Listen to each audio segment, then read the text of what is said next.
Hi കൂട്ടുകാരെ, പുതിയ വീഡിയോയിലേക്ക് സ്വാഗതം.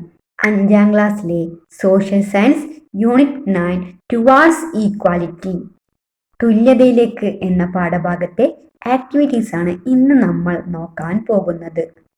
ആ പിക്ചർ നോക്കിയേ, അത് ഏത് കടയാണ്? റേഷൻ കട അല്ലേ? അപ്പൊ എന്താ ഈ ചിത്രം നോക്കിയത് മക്കൾക്ക് മനസ്സിലാവുന്നേ?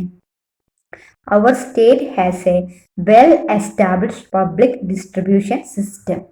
നമ്മുടെ നാട്ടിൽ കൃത്യമായ ഒരു പൊതുവിതരണ സംവിധാനം നിലനിൽക്കുന്നു. അടുത്തത്, ration shops are the primary centres of this system.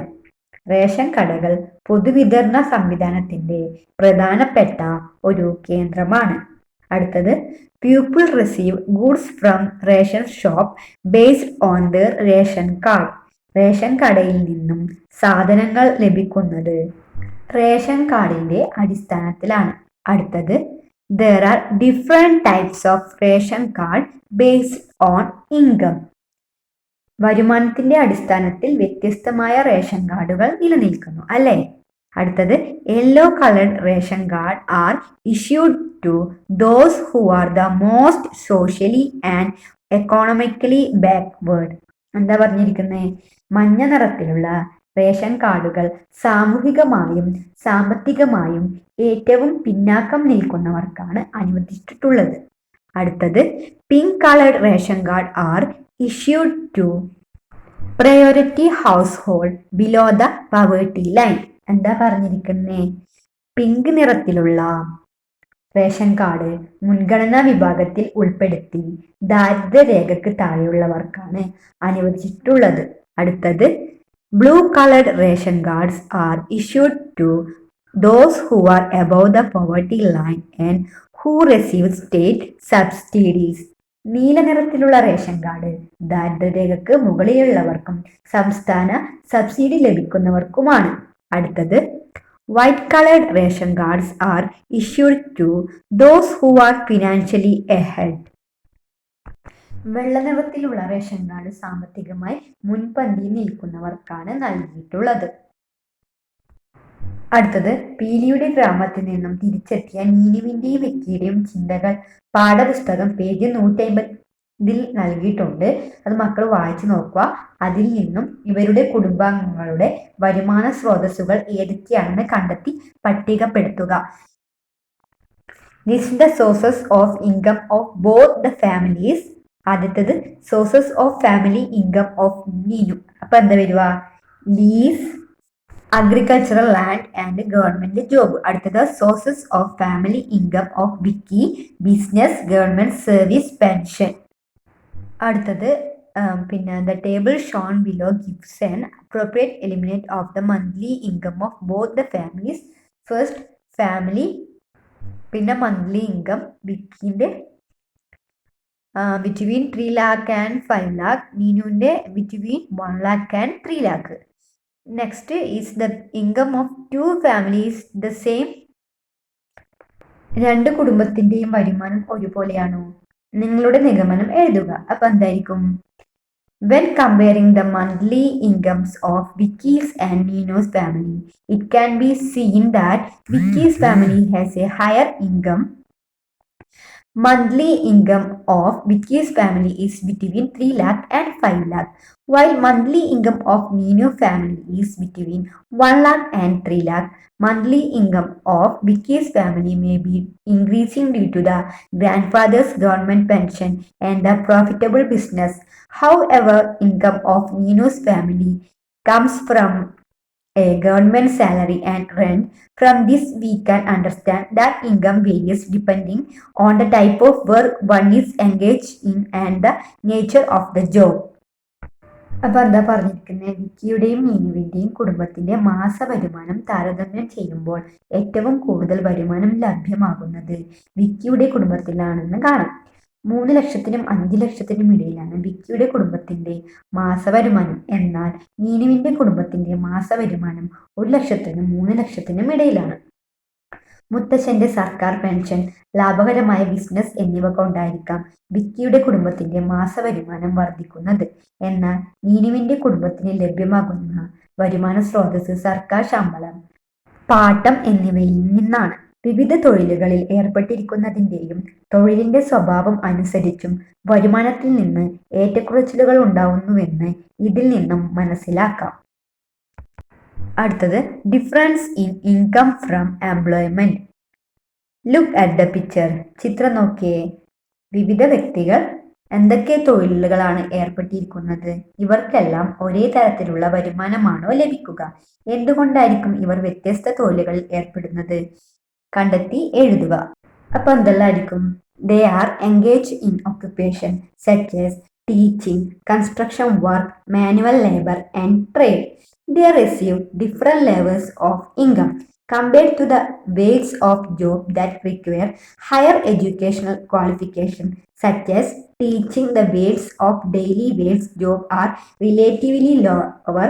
Individuals choose different occupation based on various factors such as education, availability of resources, training, and physical fitness. അധ്യാപനം, നിർമ്മാണ പ്രവർത്തനം, ചുമട്ടുതൊഴിൽ, കച്ചവടം തുടങ്ങിയ തൊഴിലുകളിലാണ് ഇവർ ഏർപ്പെട്ടിട്ടുള്ളത്. ഇവർക്ക് വ്യത്യസ്ത നിരക്കിലുള്ള വരുമാനമാണ് ലഭിക്കുക. കൂടുതൽ വിദ്യാഭ്യാസ യോഗ്യത ആവശ്യമുള്ള അധ്യാപനം പോലുള്ള തൊഴിലുകൾക്ക് ലഭിക്കുന്ന വേതനത്തെക്കാൾ താരതമ്യേന കുറവായിരിക്കും ദിവസവേതനത്തിൽ ഏർപ്പെടുന്ന മറ്റു തൊഴിലാളികൾക്ക് ലഭ്യമാകുന്നത്. വിദ്യാഭ്യാസം, വിഭവങ്ങളുടെ ലഭ്യത, പരിശീലനം, കായികക്ഷമത തുടങ്ങിയ വിവിധ ഘടകങ്ങളുടെ അടിസ്ഥാനത്തിലാണ് വ്യക്തികൾ വ്യത്യസ്തമായ തൊഴിലുകൾ തിരഞ്ഞെടുക്കുന്നത്. അടുത്തത് difference in the sources of income. വരുമാന സ്രോതസ്സുകളുടെ വ്യത്യാസം. What are the reason for the difference in family income? കുടുംബ വരുമാനം വ്യത്യസ്തപ്പെടുന്നതിന്റെ കാരണം എന്ത്? അതിന്റെ ഫലം എന്തായിരിക്കും? അപ്പൊ എന്തായിരിക്കും? One of the main reason for the difference in family income is the difference in income sources. Families can meet more of their needs only with higher incomes. Those with low incomes often find it difficult to even meet their basic needs. എന്താ പറഞ്ഞിരിക്കുന്നത്? കുടുംബ വരുമാനം വ്യത്യസ്തപ്പെടുന്നതിന്റെ പ്രധാന കാരണങ്ങളിൽ ഒന്നാണ് വരുമാന സ്രോതസ്സുകളിൽ ഉണ്ടാകുന്ന വ്യത്യാസം. ഉയർന്ന വരുമാനം ഉണ്ടെങ്കിൽ മാത്രമേ കുടുംബങ്ങൾക്ക് അവരുടെ കൂടുതൽ ആവശ്യങ്ങൾ നിറവേറ്റാൻ കഴിയൂ. വരുമാനം കുറഞ്ഞ ആളുകൾക്ക് പലപ്പോഴും അവരുടെ അടിസ്ഥാന ആവശ്യങ്ങൾക്ക് പോലും നിർവഹിക്കാൻ സാധിക്കാതെ വരുന്നു. അടുത്തത് based on the availability of income, how can families B classified? Which are they? വരുമാനത്തിന്റെ ലഭ്യതയുടെ അടിസ്ഥാനത്തിൽ കുടുംബങ്ങളെ എത്രയായി തരംതിരിക്കാം? ഏതെല്ലാം? We can classify families into three. Families with an amount of high income. ഉയർന്ന വരുമാനമുള്ള കുടുംബങ്ങൾ. അടുത്തത് families with an amount of moderate income. ഇടത്തര വരുമാനമുള്ള കുടുംബങ്ങൾ. അടുത്തത് families with an amount of low income. അടുത്തത് താഴ്ന്ന വരുമാനമുള്ള കുടുംബങ്ങൾ. Discuss the extents of influence of family income in meeting the needs of your family. എന്താ പറഞ്ഞിരിക്കുന്നത്? നിങ്ങളുടെ കുടുംബത്തിന്റെ ആവശ്യങ്ങൾ നിറവേറ്റുന്നതിൽ കുടുംബ വരുമാനം എത്രത്തോളം സ്വാധീനം ചെലുത്തുന്നു എന്ന് ചർച്ച ചെയ്യുക.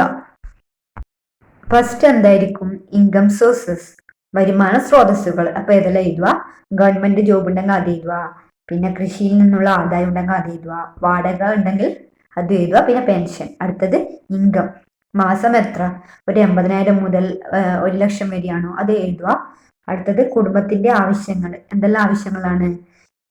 കുട്ടികളുടെ വിദ്യാഭ്യാസം, വീട്ടു ചെലവ്, മുത്തച്ഛന്റെ ചികിത്സാ ചെലവ്, തൊഴിലുമായി ബന്ധപ്പെട്ട യാത്രാ ചെലവുകൾ, സർക്കാരിലേക്ക്, തദ്ദേശ സ്ഥാപനത്തിലേക്ക് അടയ്ക്കേണ്ട നികുതി, ഫീസ്, ചാർജ് ഇനങ്ങൾ, വീടിന്റെ ലോൺ, വാഹനത്തിന്റെ ലോൺ, ചിട്ടി.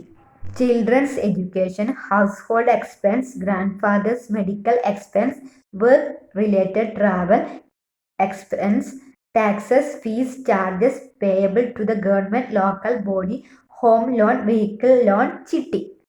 അടുത്തത് സോഷ്യൽ ആൻഡ് എക്കോണമിക് ഇൻഇക്വാലിറ്റി, സാമൂഹിക സാമ്പത്തിക അസമത്വം.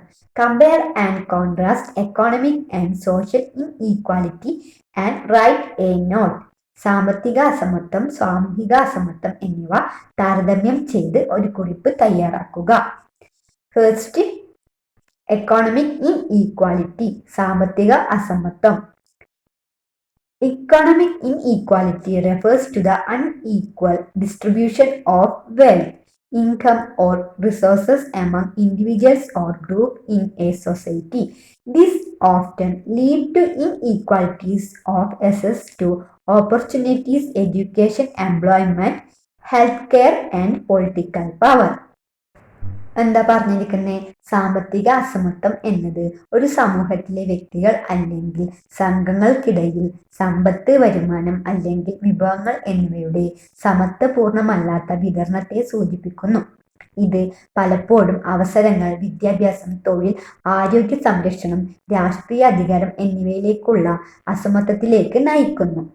അടുത്തത് social inequality on the other hand refers to the unequal distribution of resources, opportunities, and status within a society.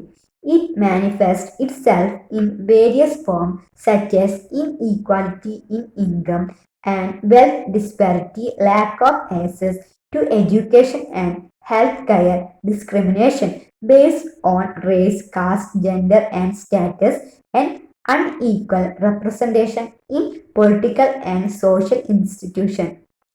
എന്താ പറഞ്ഞിരിക്കുന്നത്? സാമൂഹിക അസമത്വം എന്നത് ഒരു സമൂഹത്തിനുള്ളിലെ വിഭവങ്ങൾ, അവസരങ്ങൾ, പദവികൾ എന്നിവയുടെ സമമല്ലാത്ത വിതരണത്തെ സൂചിപ്പിക്കുന്നു. വരുമാനത്തിലെ അസമത്വം, സമ്പത്തിലെ അസമത്വം, വിദ്യാഭ്യാസം, ആരോഗ്യ പരിപാലനം എന്നിവയ്ക്കുള്ള അവസരമില്ലായ്മ, വംശം, ജാതി, ലിംഗപദവി എന്നിവയെ അടിസ്ഥാനമാക്കിയുള്ള വിവേചനം, രാഷ്ട്രീയ സാമൂഹിക സ്ഥാപനങ്ങളിലെ സമമല്ലാത്ത പ്രാതിനിധ്യം എന്നിങ്ങനെ വിവിധ രൂപങ്ങളിൽ സാമൂഹിക അസമത്വം പ്രകടമാകുന്നു. Next, why did people from certain social groups have to face discrimination? Do similar situations exist in society? Discuss. എന്തുകൊണ്ടാണ് ചില സാമൂഹിക വിഭാഗങ്ങളിൽപ്പെട്ടവർക്ക് വിവേചനം നേരിടേണ്ടി വന്നത്? അത്തരം സാഹചര്യങ്ങൾ ഇന്ന് നിലനിൽക്കുന്നുണ്ടോ? നിങ്ങളുടെ അഭിപ്രായം രേഖപ്പെടുത്തുക. അപ്പൊ എന്തായിരിക്കും? There was a time when severe discriminations based on caste, religion, class, race, and gender was prevalent in our society. ജാതി, മതം, വർഗം, വർണ്ണം, ലിംഗം തുടങ്ങിയവയുടെ അടിസ്ഥാനത്തിൽ ഒരു കാലത്ത് നമ്മുടെ സമൂഹത്തിൽ കൊടിയ വിവേചനം നിലനിന്നിരുന്നു. അടുത്തത്, these discriminations were the consequence of unscientific beliefs and lack of rationality that existed in a time when human society was less developed. അപ്പൊ എന്താ പറഞ്ഞിരിക്കുന്നത്? മനുഷ്യ സമൂഹം കൂടുതൽ വികാസം പ്രാപിക്കുന്നതിന് മുമ്പുള്ള ഒരു കാലഘട്ടത്തിൽ നിലനിന്നിരുന്ന അശാസ്ത്രീയമായ ചിന്തയുടെയും യുക്തിയില്ലായ്മയുടെയും പരിണിത ഫലങ്ങളായിരുന്നു ഇത്തരം വിവേചനങ്ങൾ. Next, this is why a section of people were denied justice in areas such as education, health, status, and opportunities. അതുകൊണ്ടാണ് വിദ്യാഭ്യാസം, ആരോഗ്യം, പദവി, അവസരങ്ങൾ തുടങ്ങിയ മേഖലകളിലൊക്കെ ഒരു വിഭാഗം ജനങ്ങൾക്ക് നീതി നിഷേധിക്കപ്പെട്ടത്. അടുത്തത്, however, in modern society there is no place for such thoughts in a democratic system. All people are eligible for all opportunities and no one can be marginalized based on any criteria. Therefore, it can be said that such situations do not exist in today's society. എന്നാൽ ആധുനിക സമൂഹത്തിൽ ഇത്തരം ചിന്തകൾക്ക് യാതൊരു സ്ഥാനവുമില്ല. ജനാധിപത്യ സംവിധാനത്തിൽ എല്ലാ ജനങ്ങളും എല്ലാ അവസരങ്ങൾക്കും യോഗ്യരായിരിക്കുകയും ആരെയും ഏതെങ്കിലും ഒരു മാനദണ്ഡത്തിന്റെ അടിസ്ഥാനത്തിൽ മാറ്റി നിർത്താൻ കഴിയാതെ വരികയും ചെയ്യുന്നു.